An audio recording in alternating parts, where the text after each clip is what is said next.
So here's the thing, Oppenheimer, an R-rated, 3-hour historical biopic about physics and politics, just outgrossed The Flash, with Michael Keaton and Ben Affleck both returning as Batman. Embarrassing! It also outgrossed Guardians of the Galaxy Volume 3, Indiana Jones, Fast 10, Family. and the latest Transformers entry. Is 2023 the year that the landscape of box office dominance has finally changed? Will this allow for more challenging and unique productions to be ordered by the studios for major theatrical release?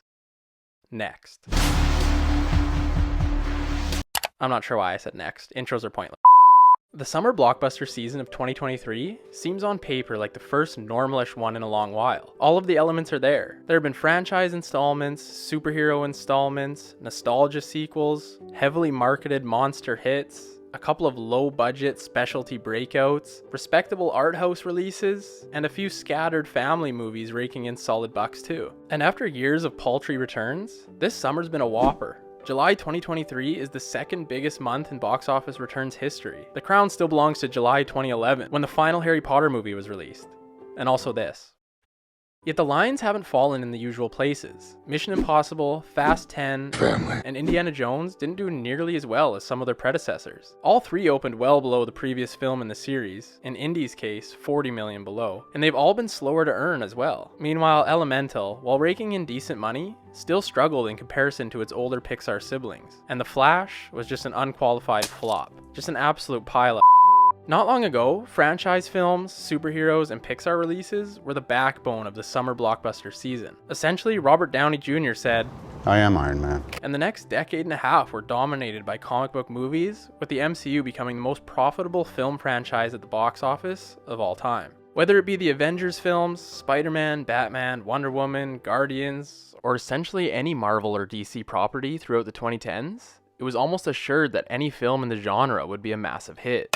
Over the course of Phase 3 of the Marvel Cinematic Universe, which spanned 11 films from 2016 to 2019, the franchise was averaging over $1 billion at the box office with every new release. It's a whole lot of money in this motherfucker.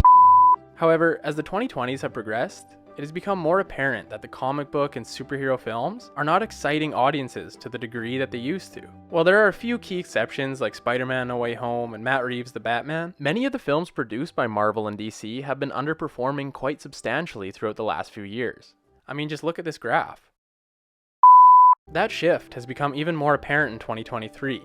Ant-Man and the Wasp: Quantumania, which was billed as the must-see kickoff to the MCU's Phase 5, was the lowest grossing of all three Ant-Man films, which were never overly strong performers to begin with. Not to mention it was also a pile of Meanwhile, DC has already experienced two disastrous releases this year, with Shazam: Fury of the Gods in March and The Flash in June. To make matters worse, last year's Black Panther: Wakanda Forever and Thor: Love and Thunder both came up short of their predecessors' box office totals as well. Black Adam also received mostly negative reviews, and its box office performance ended up being a big disappointment for The Rock and Warner Brothers, but mainly The Rock. The general enthusiasm surrounding the superhero genre at large doesn't seem as intense now as it was 2 or 3 years ago even. On the one hand, that means Marvel Studios may never again achieve the kind of pop cultural dominance it did when it released Avengers Endgame. On the other hand, yeah, this one here, it doesn't mean that the superhero genre is going anywhere anytime soon. I'm Batman. The occasional box office bomb has never truly hurt any genre either. In fact, signaling to studios like Marvel and DC that moviegoers won't automatically fall over themselves with excitement about every new thing they put out is the only way to ensure that both studios try to maintain some kind of base quality level. Speaking about quality, you guys should check out Atlas VPN, the high quality sponsor of today's video. No matter which universe you find yourself in, surf the internet privately and safely using Atlas VPN. Don't be this guy,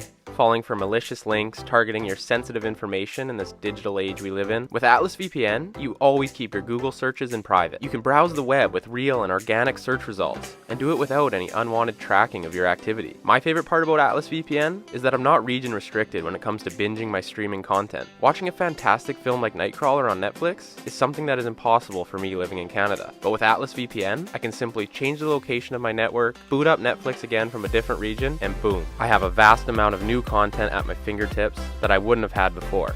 Grab the big deal, because now Atlas VPN Premium is just $1.83 per month, plus 3 months extra. And with a 30-day money-back guarantee, protect your privacy and get many benefits of Atlas VPN for the ridiculously low price. You can take this deal by clicking the link in the video description below. Be quick, as it's a limited time offer. You get private internet browsing, protection from ads and malware, as well as the ability to save some coins while shopping online. Atlas VPN works on all of your devices with a single subscription to block all the malicious links, ads, and trackers, and even notifies you when someone is trying to steal your data. Never settle for missing out on your favorite content again. Take advantage of the big deal and get Atlas VPN Premium for just $1.83 per month with 3 months extra and a 30-day money-back guarantee. This discount won't last forever, so get your deal by clicking the link in the video description below. And now back to your regularly scheduled program. A decreased enthusiasm for superhero movies opens the door for moviegoers to start exploring other genres and stories again, and that's exactly what 2023 has shown us. Sound of Freedom, for instance, a movie about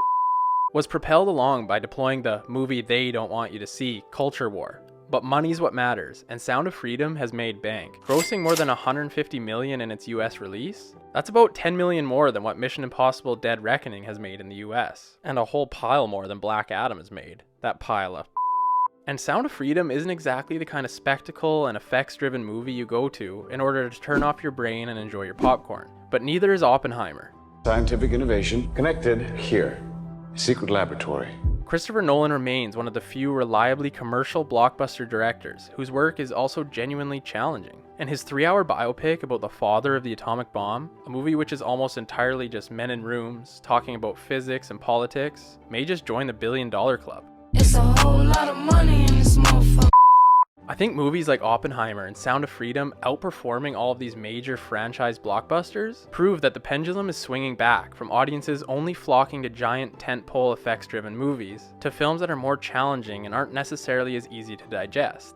I mean, portions of Oppenheimer are shot in black and white, as it tells a complex story through different points in time.